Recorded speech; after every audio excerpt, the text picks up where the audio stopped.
Well, first, let's remember that the tech stocks have had a huge run. And so this is a bit of a sea change. This is the policy uncertainty that can create some volatility in some parts of the market. It's part of this shift. It's of the recovery trade that we've all been talking about that probably needed additional impetus, additional support from Congress that now is likely to be forthcoming. So you see it playing out, Brian, with interest rates higher, oil prices higher. So the dollar weaker. It's a recovery trade that's playing out. And technology had been such a big part of that weaker growth trade that the transition is now shifting to the more value-oriented, some of the cyclically oriented industries of the market. Do you think that has to do with the election results, Brian, or does it have to do with an ongoing shift that was already occurring, maybe sort of, exacerbated by the projected results?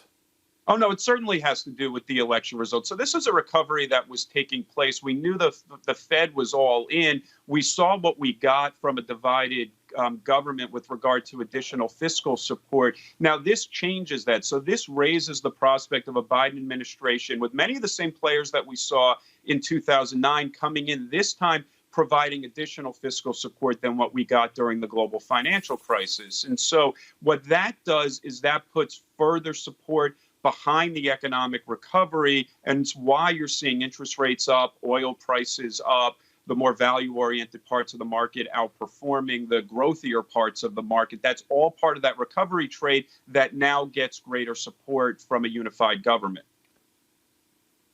So is that what you're recommending? Is that where you want to put Invesco clients' money into some of the more beaten up names for last year? Or do you just ride that momentum train and big technology that has continued to work now for years?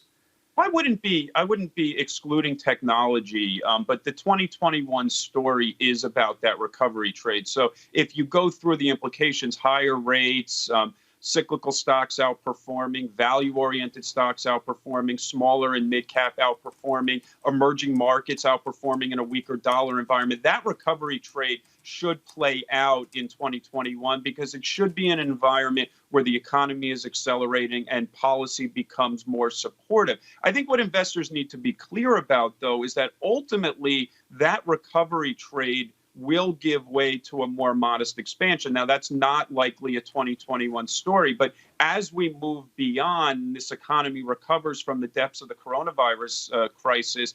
As we move beyond, ultimately, we're going to get back to where we were, call it 2011 through 2019, which is just a slow growth, non-inflationary environment. That's where investors get back to favoring those true growth companies. So I'm not saying that investors should be eliminating those positions. It's a transition. It's a shift to the recovery trade and then back to a modest expansion beyond 2021.